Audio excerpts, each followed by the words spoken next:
Langit sore di desa Karanganyar, Banyuwangi, mulai berubah jingga, memancarkan warna yang memudar menjelang maghrib. Pangkalan ojek di sudut jalan tampak sepi. Hanya ada 3 orang tukang ojek yang duduk-duduk sambil menyeruput kopi dari termos plastik. Di antara mereka, Pak Karyo, seorang pria parubaya dengan wajah yang bersahaja dan senyum ramah, sedang asyik bercengkrama tentang berita kampung. Sepi betul sore ini, gumam Pak Karyo sambil melirik jam di pergelangan tangannya. Jarum menunjuk pukul 5:15. Biasanya, waktu seperti ini sudah ada 1 atau 2 penumpang. Tak lama kemudian, suara langkah halus terdengar. Dari kejauhan, seorang wanita berpakaian serba putih berjalan perlahan mendekati pangkalan.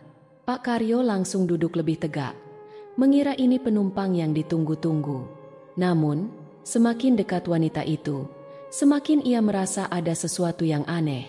Wajah wanita itu pucat, nyaris tanpa warna. Rambutnya panjang terurai, tetapi tampak sedikit acak-acakan. Matanya kosong, menatap lurus ke depan tanpa ekspresi. Gaun putihnya yang sederhana bergerak pelan tertiup angin. "Pak, bisa antar saya?" Suaranya terdengar pelan, hampir seperti bisikan, tapi ada nada mendesak yang membuat bulu kuduk Pak Karyo berdiri. "Mau kemana?" Jawab Pak Karyo dengan sopan, meski dalam hatinya muncul rasa ragu. Wanita itu menyerahkan selembar kertas kecil.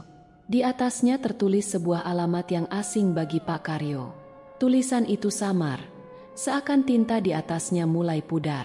Pak Karyo melirik teman-temannya, berharap ada yang ikut memperhatikan, tetapi mereka tampaknya sibuk mengobrol sendiri. Ada perasaan ganjil, tapi Pak Karyo tak ingin menolak. Baginya, seorang tukang ojek harus siap mengantar siapapun yang membutuhkan. "Mari kita jalan," ucapnya akhirnya. Wanita itu naik ke jok belakang tanpa banyak bicara. Begitu Pak Karyo menyalakan mesin motor, udara di sekitarnya terasa berubah. Suasana yang tadi damai mulai terasa sunyi. Angin bertiup dingin, membawa kesan asing yang sulit dijelaskan.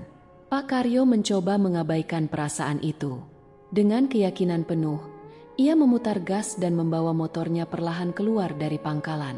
Pandangan matanya lurus ke depan, sementara pikirannya mulai dipenuhi tanda tanya tentang siapa sebenarnya wanita ini dan kemana ia akan dibawa. Pak Karyo mengendarai motornya menyusuri jalan utama desa yang mulai gelap. Di jok belakang, wanita misterius itu diam saja, tak ada sepatah kata pun keluar dari bibirnya. "Ke arah mana setelah ini?" tanya Pak Karyo saat tiba di persimpangan. Ia menoleh sebentar, namun wanita itu hanya mengangkat tangannya, menunjuk jalan kecil di sebelah kiri. Jalan itu sempit, diapit oleh pepohonan lebat yang membentuk kanopi alami.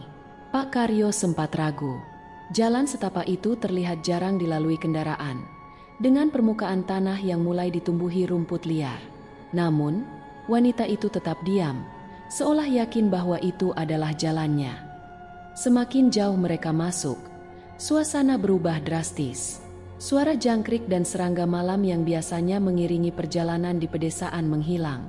Sebagai gantinya, muncul keheningan yang mencekam, seolah seluruh alam menahan napas. Angin dingin menyusup di antara pepohonan, membuat dedaunan bergesekan lembut, menciptakan suara yang tak wajar. Kabut tipis mulai muncul, menyelimuti jalan setapak. Pandangan Pak Karyo menjadi terbatas, dan lampu motornya terasa tidak cukup terang untuk menembus kegelapan yang aneh ini. "Ini jalannya benar, kan?" tanyanya sambil melirik kaca spion. Wanita itu masih duduk di belakang, namun wajahnya terlihat lebih pucat di bawah sorotan lampu motor. Ia hanya mengangguk tanpa mengucapkan apa-apa. Di kejauhan, terdengar suara-suara aneh, seperti bisikan yang saling bersahutan, namun tak jelas dari mana asalnya. Suara itu semakin lama semakin dekat, bercampur dengan suara langkah kaki yang pelan namun teratur, seolah mengikuti mereka dari dalam kegelapan. Hawa dingin semakin menusuk, membuat tubuh Pak Karyo menggigil meski ia mengenakan jaket tebal. Ia berusaha mengabaikan perasaan tidak nyaman yang mulai menghantui. Ia mencoba meyakinkan dirinya sendiri bahwa ini hanya perjalanan biasa. Namun, rasa itu semakin sulit ditepis. Beberapa kali, bayangan hitam melintas di pinggir jalan, secepat kilat, tetapi cukup jelas untuk membuat jantungnya berdetak lebih kencang. "Maaf, saya rasa ini bukan jalur yang aman. Apa tidak ada jalan lain?" tanyanya lagi, berharap wanita itu memberi petunjuk yang lebih masuk akal. "Tetap lurus. Sebentar lagi sampai," jawab wanita itu dengan nada datar yang terdengar seperti gema. Pak Karyo mulai merasa ada yang tidak beres. Bau anyir tiba-tiba tercium. Ia melirik ke kanan dan kiri, tetapi hanya melihat bayangan gelap pepohonan yang tampak menjulang seperti siluet makhluk raksasa. Motornya tiba-tiba bergetar hebat, seolah-olah ada yang menarik dari bawah. Pak Karyo menekan rem mendadak, membuat motornya berhenti dengan suara berdecit. "Kenapa berhenti, Pak?" tanya wanita itu dengan nada pelan, namun nadanya terasa dingin dan menekan. Pak Karyo terdiam. Ia menoleh ke belakang, ingin memastikan keadaan penumpangnya.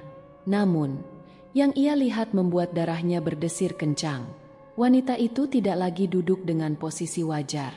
Kepalanya miring ke salah satu sisi, wajahnya setengah tertutup rambut panjang, dan mata kosongnya kini menatap lurus ke arah Pak Karyo. Pak Karyo tersentak, tapi ia cepat-cepat memalingkan pandangan. Ia menggenggam stang motor dengan erat, mencoba menguatkan dirinya. "Baik, kita lanjut," katanya, meski suara gemetar tak bisa ia sembunyikan. Ia memutar gas lagi, membawa motornya menyusuri jalan setapak yang semakin gelap dan menyesakan. Perasaan cemas terus menghantui pikirannya. Hati kecilnya berteriak, menyuruhnya berhenti dan kembali.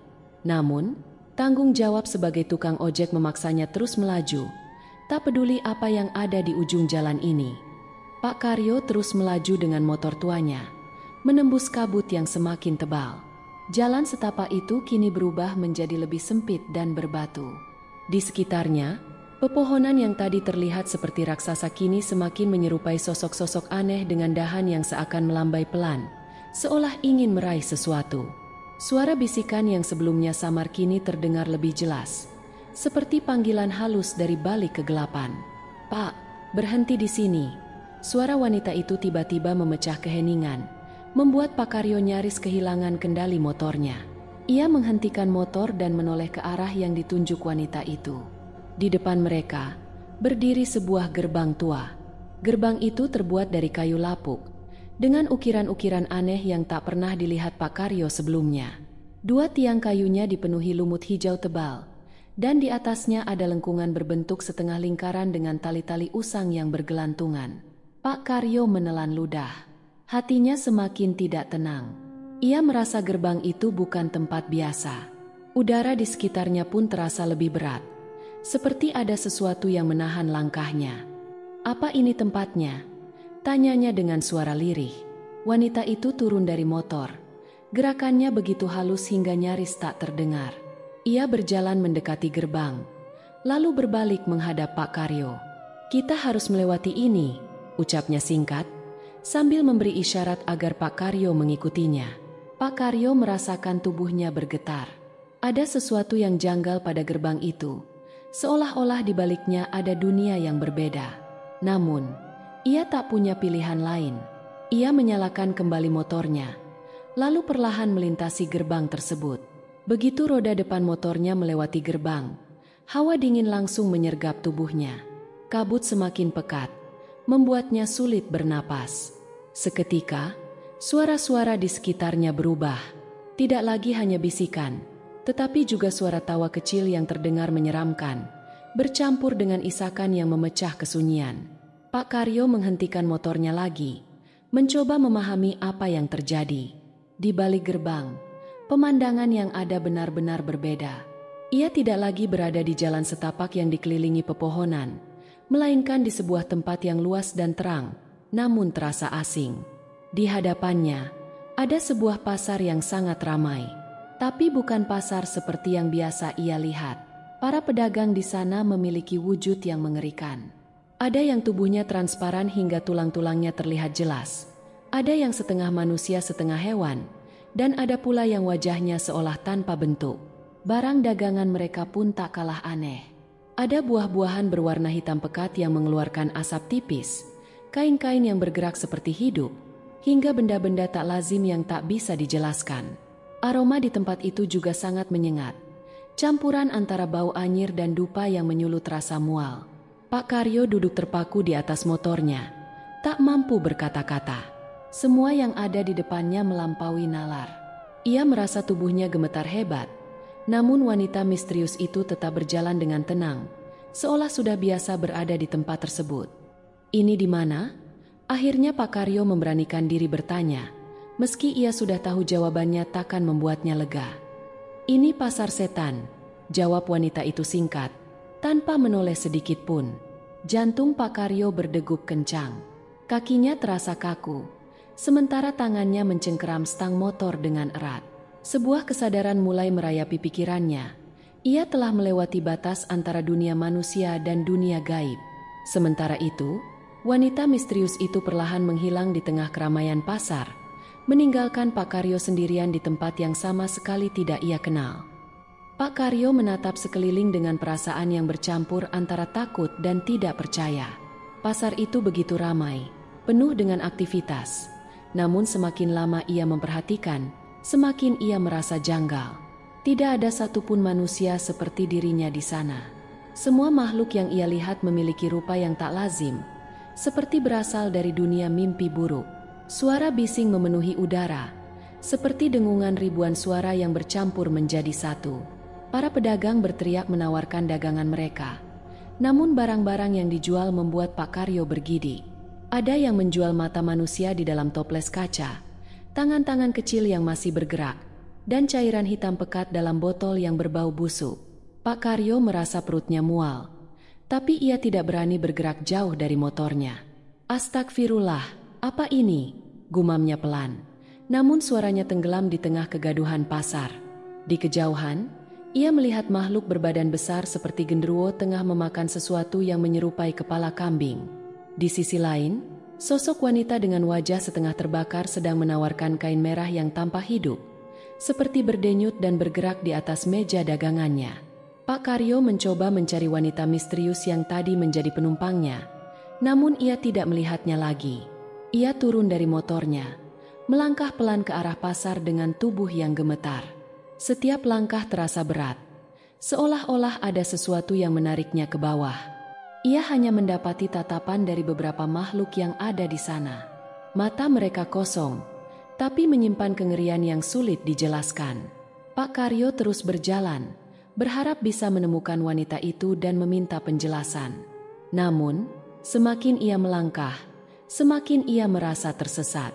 Semua jalan di pasar itu terlihat serupa, dengan lapak-lapak pedagang yang sama anehnya. Setiap kali ia mencoba berbalik, ia selalu kembali ke tempat yang sama. Sebuah suara tiba-tiba memanggil dari belakangnya. "Manusia, apa yang kau cari di sini?" Pak Karyo berbalik dan mendapati sesosok makhluk kecil dengan tubuh berwarna hijau gelap dan mata merah menyala sedang menatapnya. Makhluk itu tersenyum lebar, menampakkan gigi-gigi tajam yang penuh noda. Saya hanya ingin keluar dari sini," jawab Pak Karyo dengan suara gemetar. Makhluk itu tertawa pelan. "Keluar?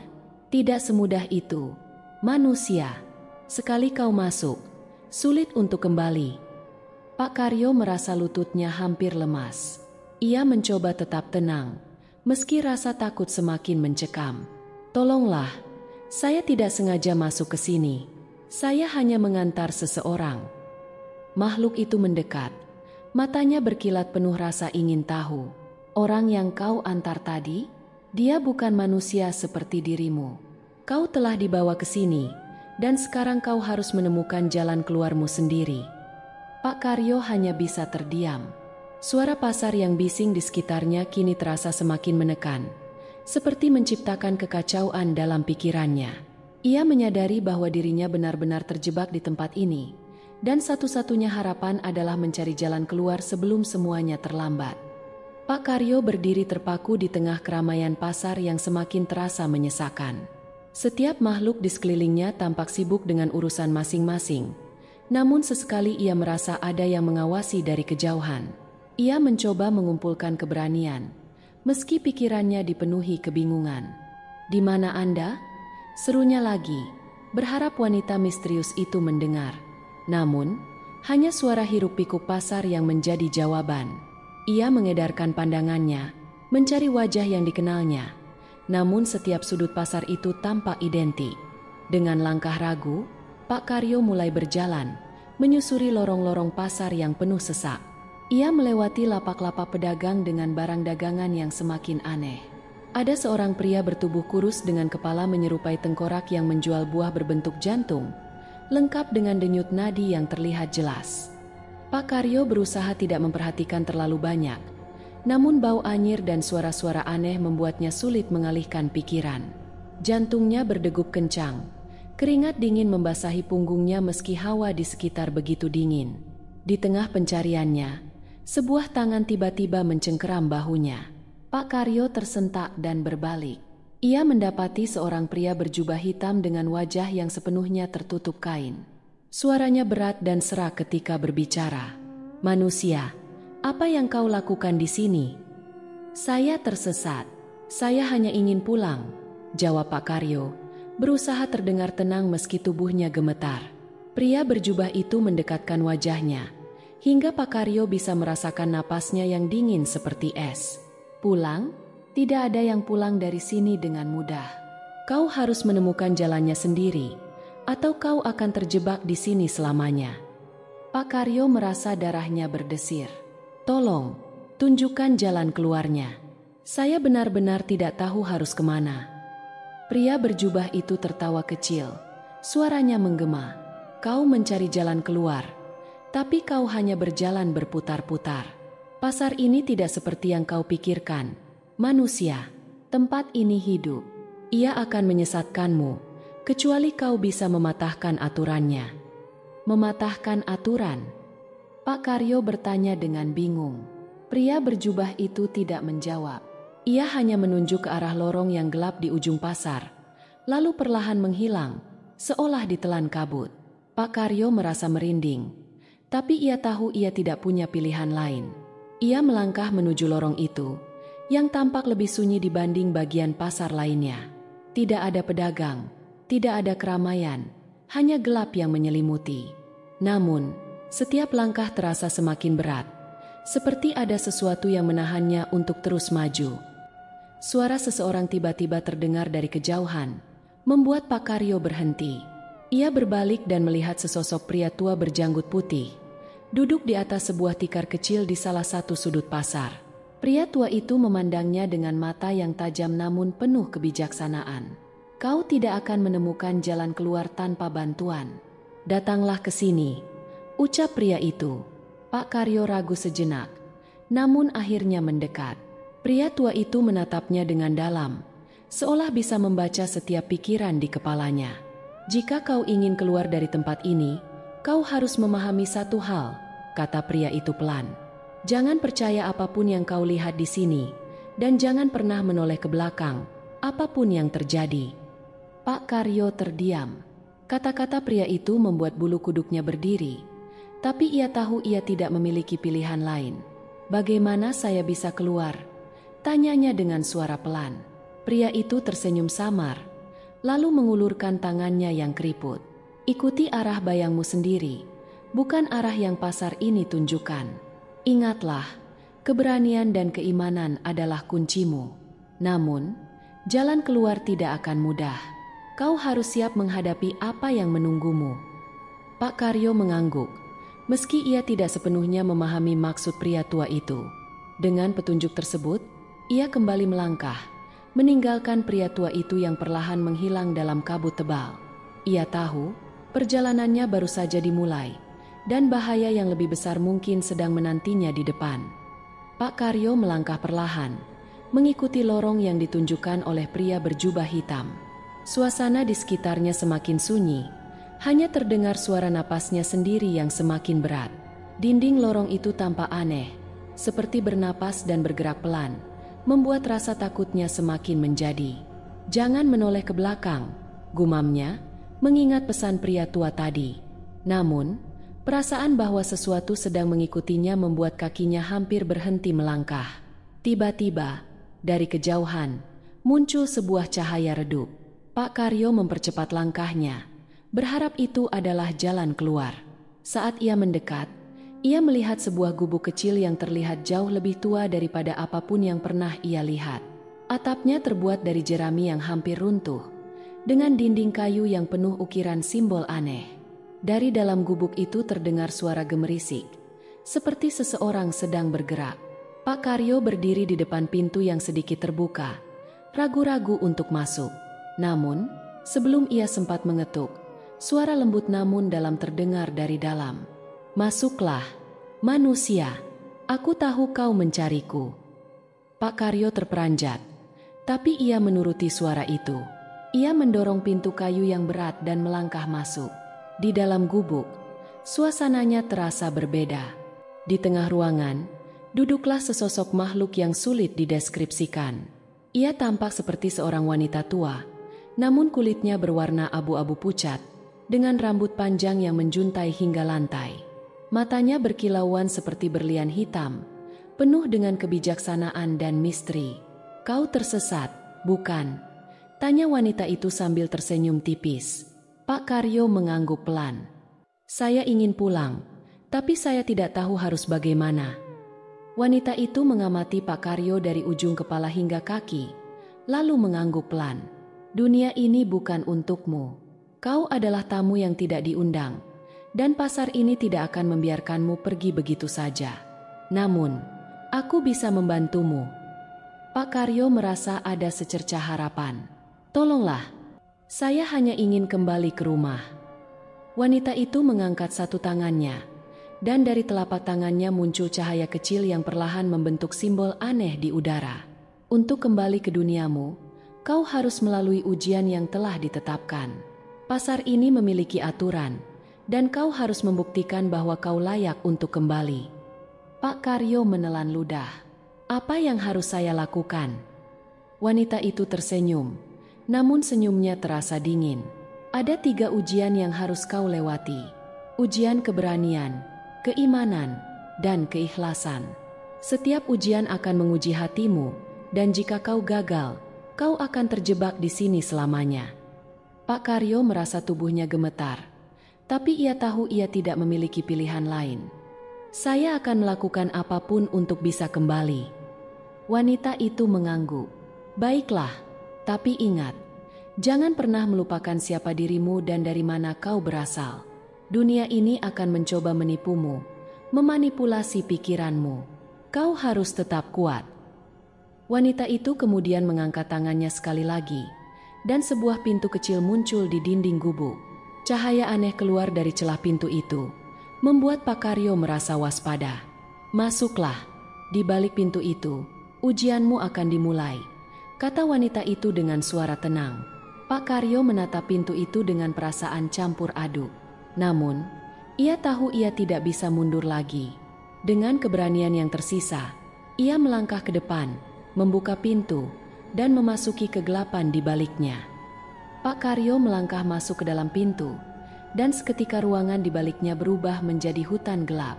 Pohon-pohon besar menjulang tinggi, cabang-cabangnya seperti tangan yang siap mencengkeram. Tidak ada suara selain derak dedaunan yang tertiup angin dingin. Pak Karyo merasa dirinya benar-benar sendirian. Dari kejauhan, sebuah suara berat terdengar menggema. "Ujian pertamamu adalah ujian keberanian. Kau akan menghadapi ketakutan terbesarmu. Bertahanlah, atau kau akan menjadi bagian dari tempat ini selamanya." Pak Karyo merasa bulu kuduknya berdiri. Ia ingin berlari, tapi kakinya terasa terpaku di tempat. Tiba-tiba, dari balik pohon-pohon, muncul sosok menyeramkan. Itu adalah bayangan dirinya sendiri, tapi dengan wajah penuh luka, mata merah menyala, dan senyum lebar yang mengerikan. "Siapa kau?" tanya Pak Karyo. Suaranya bergetar. Bayangan itu tidak menjawab. Ia hanya mendekat. Langkahnya pelan tapi pasti. Pak Karyo mundur, tapi bayangan itu semakin mendekat. "Kau lemah," ujar bayangan itu dengan suara yang dingin. "Kau tidak pantas kembali. Tinggallah di sini, bersama kami." Pak Karyo mencoba menguatkan hatinya. Ia ingat pesan wanita tua itu. Jangan pernah melupakan siapa dirinya. Ia mengepalkan tangan dan berteriak, "Aku adalah Pak Karyo. Aku seorang tukang ojek yang hanya ingin pulang.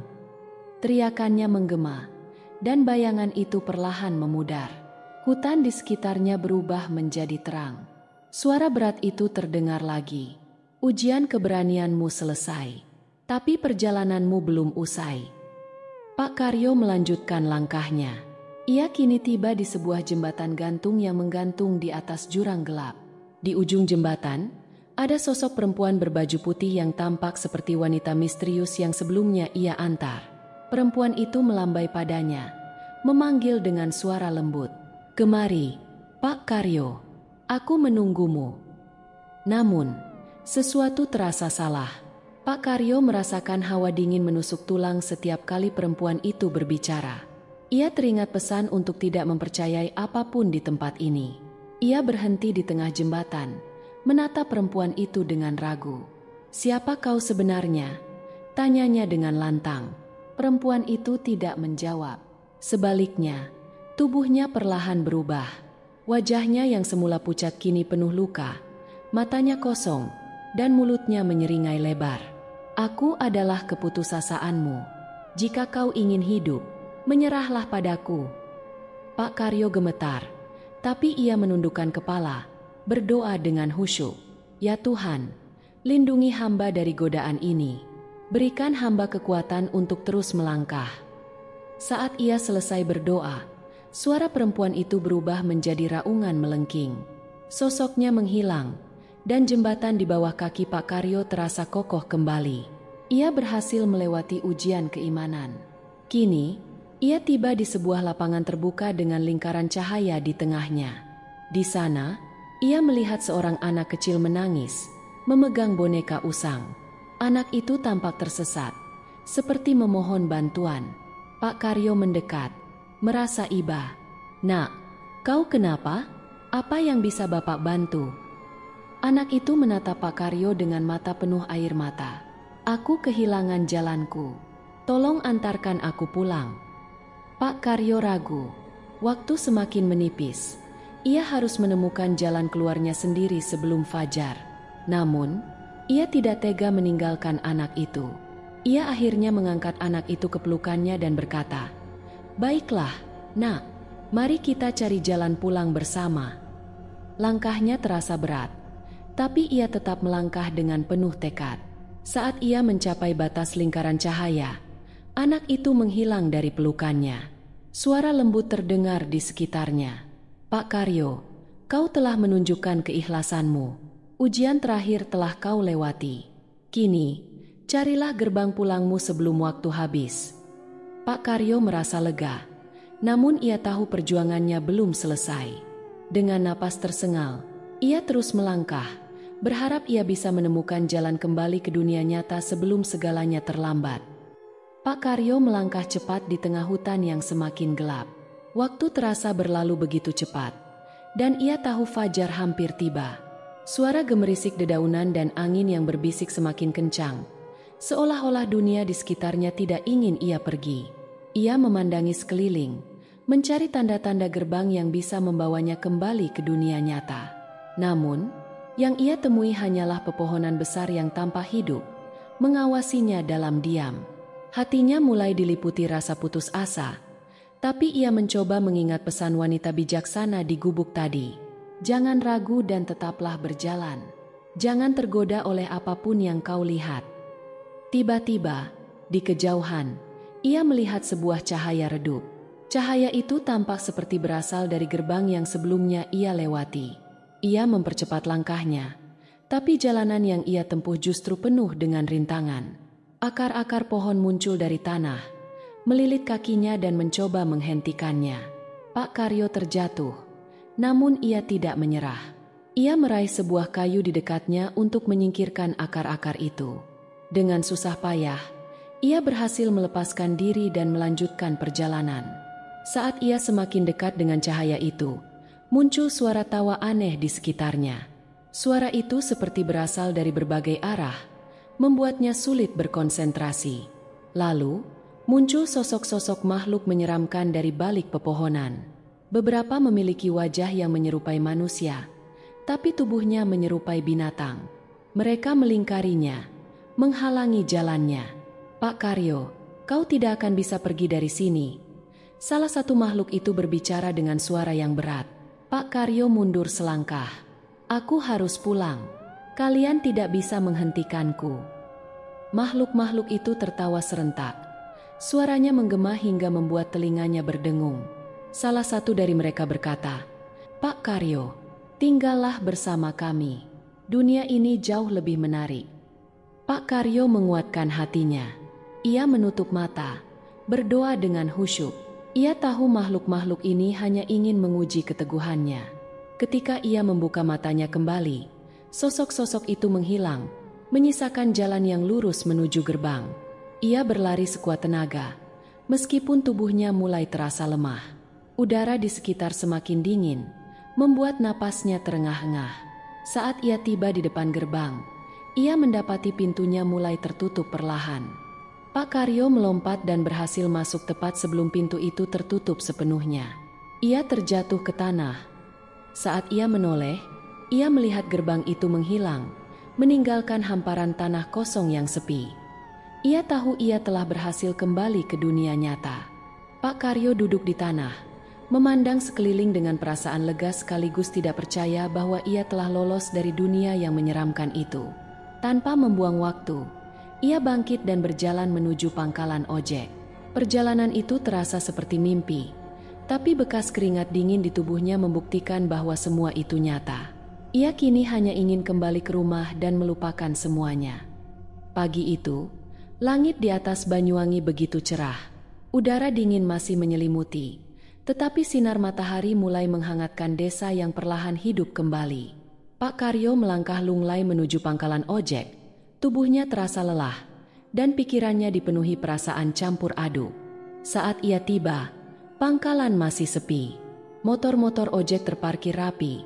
Sementara warung kopi di dekatnya baru saja dibuka oleh Bu Siti. Aroma kopi hitam yang baru diseduh menyeruak, mengingatkan Pak Karyo pada sore kemarin, sebelum semuanya berubah menjadi mimpi buruk. Ia duduk di bangku kayu yang biasa ia tempati, menatap motor tuanya yang penuh debu. Rasanya seperti baru saja keluar dari dunia lain. Tubuhnya gemetar ketika ia memikirkan kembali makhluk-makhluk di pasar setan, suara-suara menyeramkan, dan gerbang misterius yang hampir menutup selamanya. Tidak lama kemudian, teman-teman sesama tukang ojek mulai berdatangan. Pak Raji, seorang tukang ojek yang sudah cukup tua, menjadi yang pertama menyapa. "Karyo, dari tadi malam kau kemana? Kami kira kau tidak pulang." Tanyanya sambil meletakkan helmnya di atas motor. Pak Karyo hanya tersenyum lemah, tidak tahu harus menjawab apa. Namun, Pak Raji terus mendesak. "Kau baik-baik saja? Wajahmu pucat, dan bajumu kotor seperti habis jatuh." Satu persatu teman-temannya mulai berkumpul, dan akhirnya Pak Karyo memutuskan untuk menceritakan apa yang ia alami. Dengan suara pelan, ia memulai kisahnya dari kemunculan wanita misterius itu hingga bagaimana ia tersesat di pasar setan. Namun, reaksi yang ia dapatkan tidak seperti yang ia harapkan.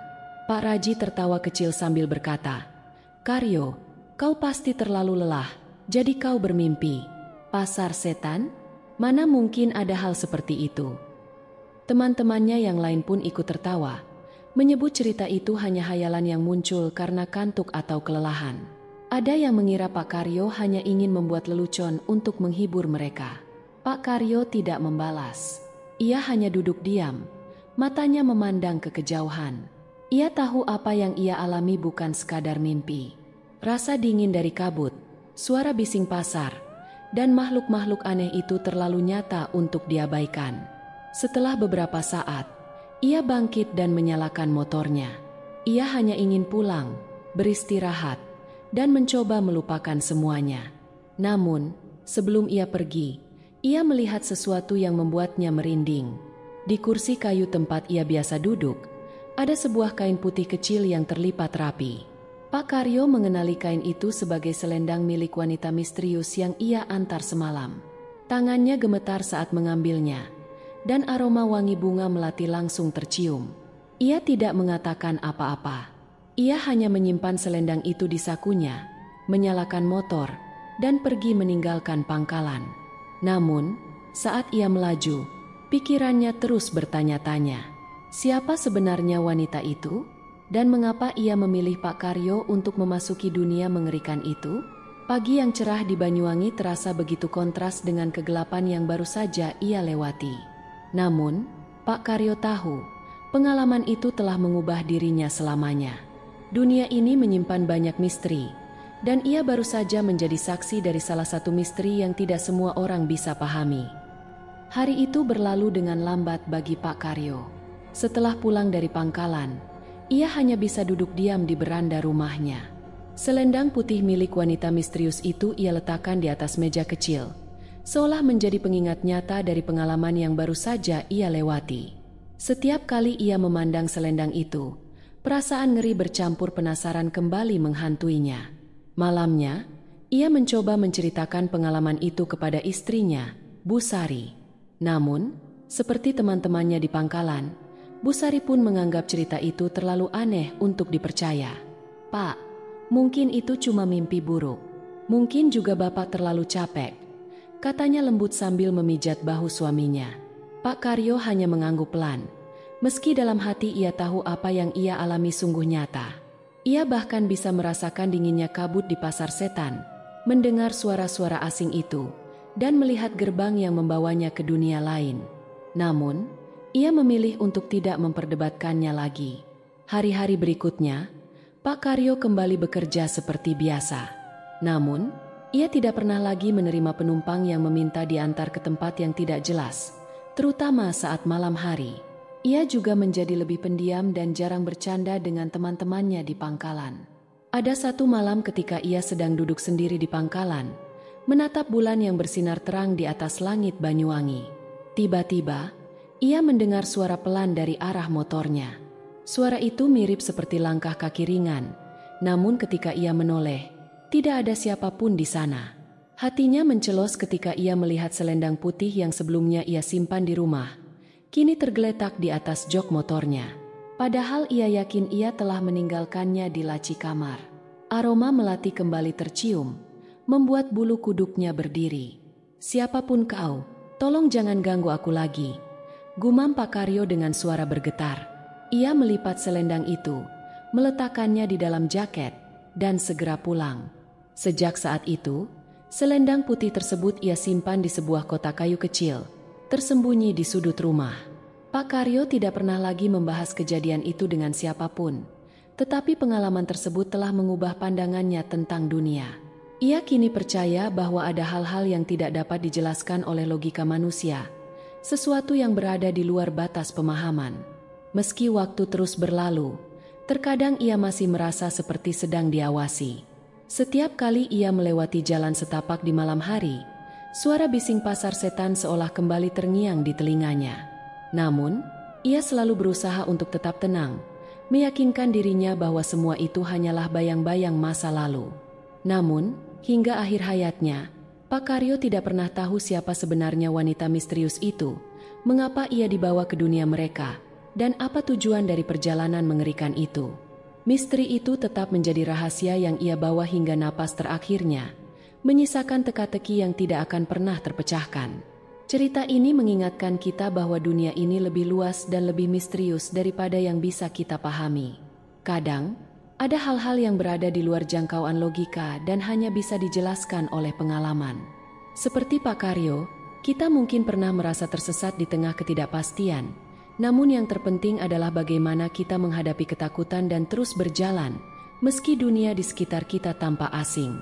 Semoga kisah ini menjadi pengingat bahwa kadang yang kita anggap tak mungkin, justru adalah kenyataan yang harus kita hadapi dengan keberanian.